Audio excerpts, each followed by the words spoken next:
నమస్తే, welcome to our channel.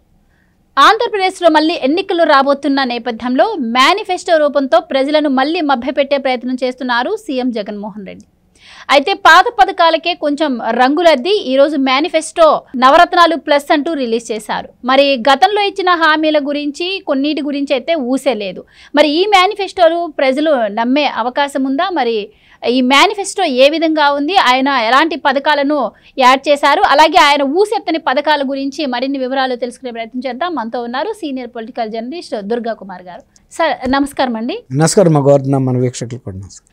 So CM Jaganmohan Reddy గత మేనిఫెస్టోలో ముఖ్యంగా చెప్పిన అంశం ఏంటి అంటే మద్యపాన నిషేధం. ఈ మద్యపాన నిషేధం అనేది ఎన్నో ప్రభుత్వాలను కూలగొట్టింది, అలాగే కొత్త ప్రభుత్వాలను కూడా నిలబెట్టింది. సో అలాంటి మద్యపాన నిషేధాన్ని ఆయన అమలు చేయలేకపోయారు. కానీ ఈసారి మేనిఫెస్టోలో దాని గురించి ఏమైనా మాట్లాడతారా అంటే అసలు దాన్ని ఊసే ఎత్తలేదు. ఎలా చూడొచ్చు అంటారు? అసలు ఒక మనిషి మీద నమ్మకం పోయిన తర్వాత ఇక ఆ మనిషి ఏదైనా చెప్తే కూడా నిజమని నమ్ముతారమ్మా. ఫస్ట్ విశ్వాసం అనేది ఉండాలి ఎవరికైనా. ఆయన గత ఎన్నికల్లో ఎన్ని హామీలు ఇచ్చాడో, అది ఎన్ని హామీలు అమలు చేశాడో జనం చూశారు. ప్రత్యక్ష సాక్షులు వాళ్ళు రుచి చూసిన తర్వాత అది ఉప్పగా ఉందని వాళ్ళకి తెలిసిపోయిన తర్వాత, లేదు మళ్ళీ స్వీట్ తెచ్చానని చెప్తే ఆ స్వీట్ ఎవరన్నా నోట్లో పెట్టుకుంటారా? గతంలో నువ్వు చెప్పినవి అన్నీ కూడా నమ్మేశారు. నమ్మటానికి అవకాశం ఉంది, ఎందుకంటే నువ్వు అప్పటిదాకా అధికారంలో లేవు. నువ్వు చంద్రుడిని తీసుకొస్తానంటే నమ్మారు, సూర్యుడిని తీసుకొస్తానన్నా నమ్మారు, నువ్వు ఆకాశానికి నిచ్చెన లేస్తానన్నా నమ్మారు. కానీ ఆ ఫలితం అసలు నువ్వు ఆ ప్రయత్నం కూడా చేయలే. నువ్వు చేయకపోగా ఇది అసాధ్యం అని నీకు తెలిసి అసలు ఆ వైపు నువ్వు చూడలేక నీకు ఎందుకు అధికారంలోకి వచ్చావో తనకే తెలియని పరిస్థితి. ఒక లక్ష్యం లేదు. అసలు ఎన్నికలు 151 సీట్లు ఇచ్చినందుకు కనీసం నువ్వు ప్రజల పట్ల కనీస ఆదరణతో పరిపాలిస్తే కూడా, నువ్వు పథకాలు ఇవ్వకపోయినా కూడా వాళ్ళు సంతోషించేవాళ్ళు. కానీ నీకుండా పోలీసు బలగాన్ని, అధికారంలో ఉన్న బలాన్ని ఒక అభాగ్యుల మీద ఎవరైతే నీకు ఓట్లు వేశారో వాళ్ళ మీదే ప్రయోగించినట్టుగా ఉంది. సపోజ్ ఒక మంత్రదండం ఒక ఆయన మనకిచ్చాడు, మనని అభిమానించి, ఆ మంత్రదండం ఇచ్చిన ఆయన్ని నువ్వు కుక్క అయిపో అని కనుక చెప్పిస్తే ఏమవుతుందో ఆ పరిస్థితికి వచ్చింది. ఈయన చేతికి అందిన మంత్రదండాన్ని పూర్తిగా దుర్వినియోగం చేశాడు. ఏ ప్రజలైతే ఆ మంత్రదండం నువ్వు చేతిలో పెట్టుకుని మా అందరి జీవితాలు పండించు, మంచి మంచి కోరికలు కోరు, మాకు అవన్నీ దక్కుతాయి నీ చేతిలో ఉండి ఈ మంత్రదండంతో 151 సీట్లు ఇచ్చారు. ఆయన కేంద్రం మీద ఒత్తిడి తీసుకురావచ్చు, ఆయన శాసించవచ్చు. తర్వాత లోక్సభ సీట్లు కూడా 22 సీట్లు ఇచ్చారు. అట్లాంటిది అవేమీ ఉపయోగించకుండా ఆయన ప్రజల నాశనం అయిపోండి అని శాపించినట్టుగా ఆ మంత్రదండాన్ని ప్రజల మీదే ఉపయోగించాడు. కొట్టడానికి ఉపయోగించాడు, శాపాలు పెట్టడానికి ఉపయోగించాడు. ప్రజావేదిక లాంటి ఒక వ్యవస్థ ఎవరో ఏర్పాటు చేసి వెళ్తే అది కూడా కూల్చేసారాక నిద్ర పట్ల. మరి నెక్స్ట్ డేనే పవర్ వచ్చింది. మరి అంటే ఏదో టెస్ట్ చేసుకుంటారు చూడండి, ఎవరికన్నా మంత్రదండం ఇస్తే ఇది నిజంగా పనిచేస్తుందా లేదా అని. అట్లా పని చేయటానికి నాకు మంత్రదండం ఇచ్చినాడు మసి అయిపోవాలన్నట్టు అది నిజంగానే అయిపోయాడు. మంత్రదండంలో అంత పవర్ ఉంది.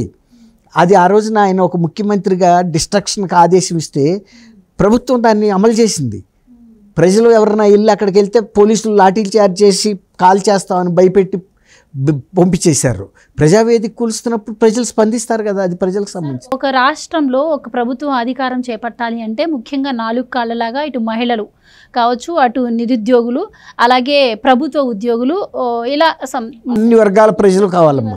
ఇప్పుడు మహిళలకు ఇచ్చిన మద్యపాన నిషేధంలో ఫెయిల్ అయిపోయారు. 50% మహిళలు ఉన్నారు కదా ఓటర్స్లో. ఇప్పుడు 50% కోల్పోయినట్టేనా? పని నువ్వు అన్న దాని మీదే మాట్లాడదామమ్మా, మద్యపానం నిషేధం మీదే.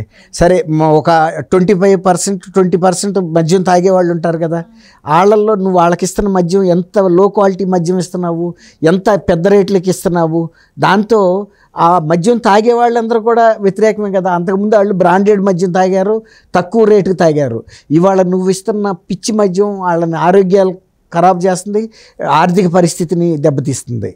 సో వాళ్ళందరూ వ్యతిరేకమయ్యారు అన్నట్టు. ఇంకోటి నిరుద్యోగులు, విద్యార్థులు. పక్క రాష్ట్రాల్లో చూసాం, నిరుద్యోగులతో విద్యార్థులతో పెట్టుకున్న ప్రభుత్వం ఎంత తొందరగా కూలిపోయిందని చెప్పి.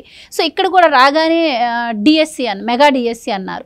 5 సంవత్సరాలు అవుతున్నా కూడా ఇంతవరకు డిఎస్సి ఊసే ఎత్తలేదు. ఇప్పుడన్నా మాట్లాడతారు అనుకుంటే ఓ పక్కన వాళ్ళ చెల్లెలు షర్మిల అడుగుతూనే ఉంది, 4 సంవత్సరాలు 4 సంక్రాంతులు వెళ్ళిపోయినాయి అన్న డిఎస్సి ఏది, మెగా డిఎస్సి అని. అదేంటి ఇంకోటి అంత కదా, మెగా డిఎస్సి ఇవ్వలేదు నువ్వు, మోసం. మెగా డిఎస్సి కాదు, దగా డిఎస్సి. సో మరి ఇప్పుడు మేనిఫెస్టోలో అన్న మాట్లాడతారా అంటే ఇప్పుడు దాని గురించి మాట్లాడలేదు, అదేలా చూడొచ్చు అంటారు? అదే అన్న, ఆయనకి పరిపాలన మీద ప్రజలతో ఆయనకి విశ్వాసం లేదు. తను వెళ్ళి సాధించుకురాగలుగుతాను, వచ్చిన ఫ్యాక్టరీలనే పోగొట్టిన మనిషి వచ్చిన వాళ్ళని వేధిస్తే ఇవాళ ఆయన ఏ ముఖం పెట్టి వెళ్ళి పరిశ్రమలు రమ్మని అడుగుతాడు? పరిశ్రమలు రాకుండా పిల్లలకి ఉపాధి ఎలా దొరుకుతుంది?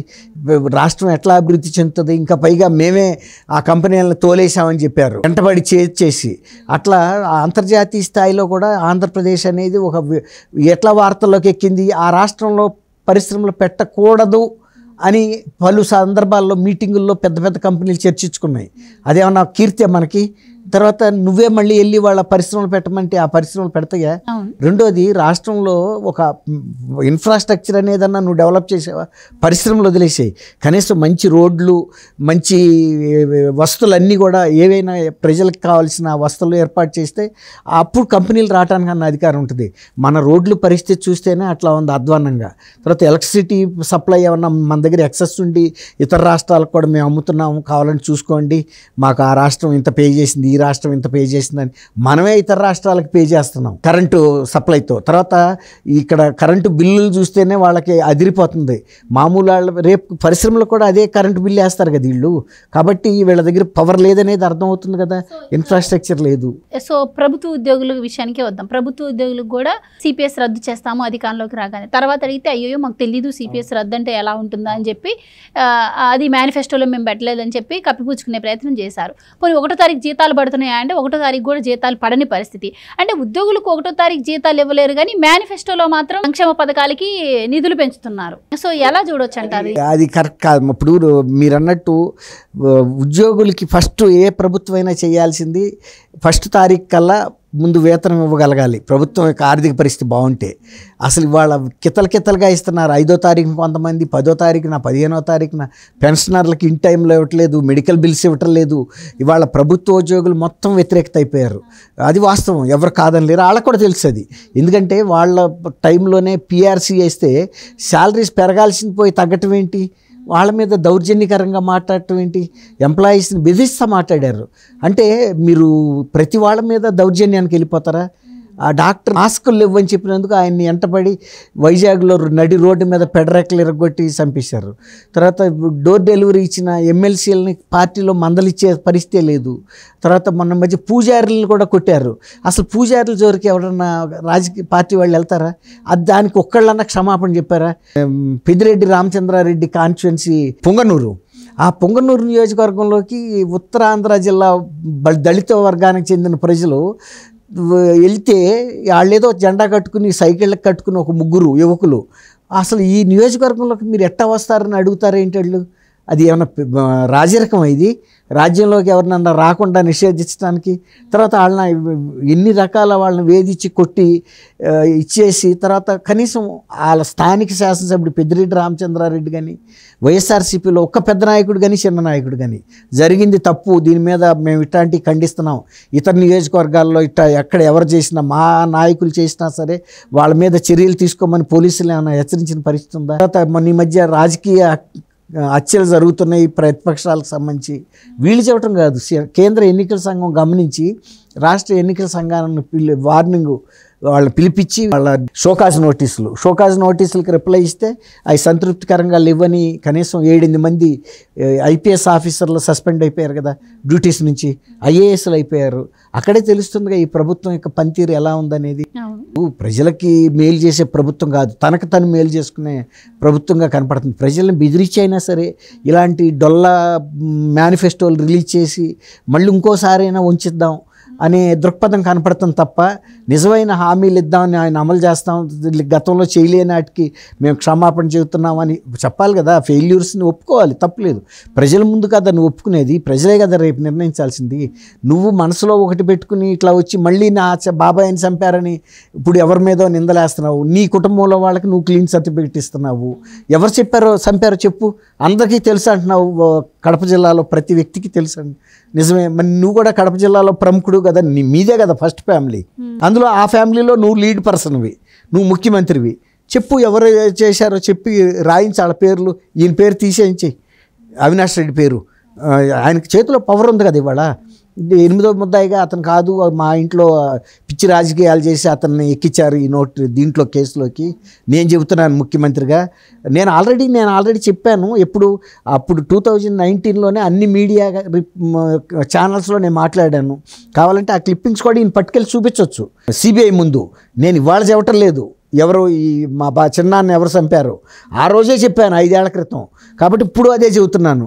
కాబట్టి మీరు వాళ్ళ మీద బుక్ చేయాలి తప్ప మా కుటుంబంలో మా తమ్ముడి మీద ఎందుకు బుక్ చేశారు అని ప్రధానికి కూడా ఈయన కంప్లైంట్ చేయొచ్చు.